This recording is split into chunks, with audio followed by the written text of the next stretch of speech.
Here he comes. Oh my word! Can you believe the genius of this man?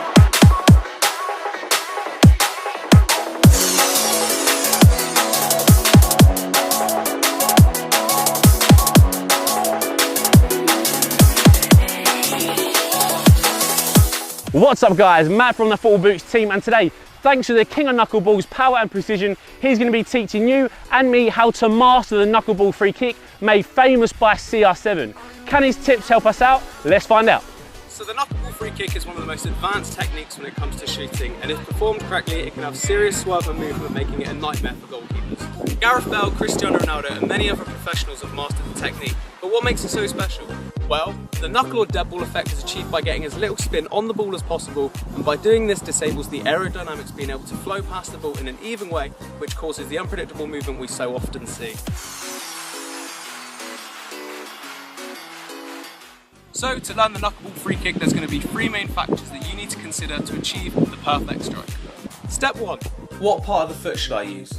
Most commonly using the hardest bone in your foot, which sits across the laces and instep, is the best connection point for a knuckleball. You need to bend your foot and angle it about 45 degrees on striking the ball so you get a direct and clean hit. So for the first step, like I mentioned in the video, I'm actually using the hardest bone of my foot, which is crossed between your laces and your instep. And this is genuinely because it's a natural position for me, it's more comfortable. And if you want to copy my way, then I highly suggest you angle your foot 45 degrees outwards, and this way you're going to be getting a nice clean hit on the ball. But however, some of you might want to use a different technique. For example, Luke in Power and Precision, he's actually using the side of his foot. Now personally, I don't really think it matters about where you're kicking the ball, because it's more about the follow through and the contact area on the ball. So it's something that's comfortable for you, but if you do want to copy me and do my sort of technique, then it is going to be the hardest bone in your foot. For the benefit of this video, I will play a few more examples for you now so you can see in slow motion exactly where I'm connecting with my foot.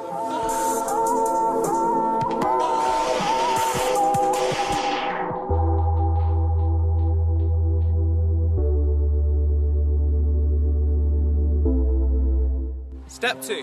Where should I be striking the ball? You need to kick the ball dead centre or slightly below in order to achieve a knuckleball free kick. Failing to do so will result in a curve, topspin or backspin effect, which will ruin the knuckleball.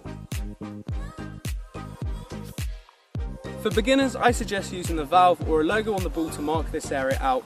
This way when approaching the ball you know exactly where you need to try and kick. Pointing your toes can also help because it reduces your chances of getting underneath the ball and creating a backspin effect. Right, so for step 2 of the knuckleball, it's actually going to be where you're contacting on the ball. Now, I've said in the video you need to be striking dead centre in the ball or slightly underneath, and there is a reason for this, and that is because you don't want to get backspin, you don't really want to get topspin, and you definitely don't want to get side spin because that's going to create a curl effect. So the reason we want to kick the ball in the middle or in the centre is because that's sort of the sweet spot area for striking the ball, and it's going to take the spin out of the football, which means it will have that knuckle effect, unpredictability, and it will swerve a lot. So if you're going to be kicking the ball side on, it's obviously going to curl whichever way you're kicking it. If you're getting underneath it, it's going to get backspin and fly over. And you can kick it slightly over and it will get topspin. Might be used to get it up and down over a wall really quickly. Gareth Bale does that a lot more, whereas Ronaldo goes more for a dead ball effect, and that's when it just swerves, moves, and it's completely unpredictable. So again, I'm going to show you some more examples in slow motion of where I'm contacting the ball, but I like to use sometimes a logo or especially a valve to put it where I'm aiming to kick, and that way it's just easier when you're running up, you've got something to focus on and you know where to hit. Now, some people do say that kicking it on the valve gives you more shot power. I don't necessarily think that's the case. I honestly just use it because it's a good way of aiming where to kick the ball. But there is a slight durability issue with that, is it does actually kick the valve in. In a couple of my footballs they have got damage because of that. So maybe I'd use a logo instead.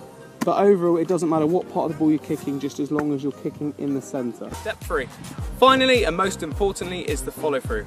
Unlike a power strike or a curve free kick, you want to keep your follow through minimal because this is how you actually take the spin out of the ball to create that knuckle effect. To do so, you need to use the momentum from striking the ball to plant your shooting foot into the ground straight away.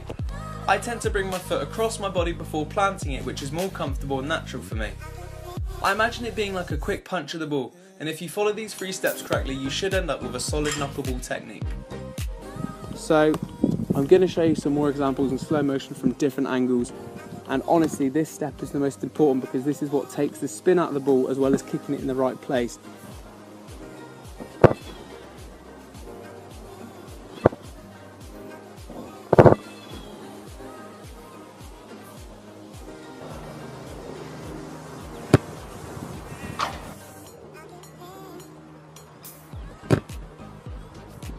But honestly, with the follow through, it takes a lot of practice. You've got to be committed. I mean, I think it took me at least 6 months to start getting a tiny bit of consistency. I'm 2 and a bit years down the line now, and I'd like to think I'm pretty consistent, which is why we do our unedited free kick sessions.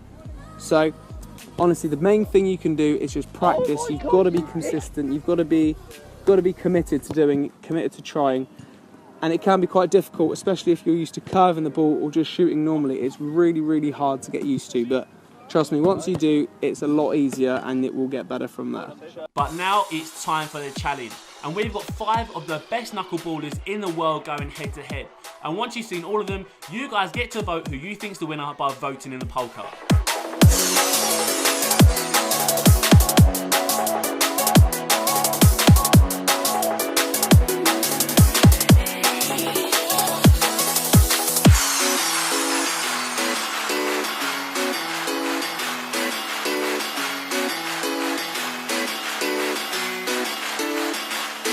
Are you ready now?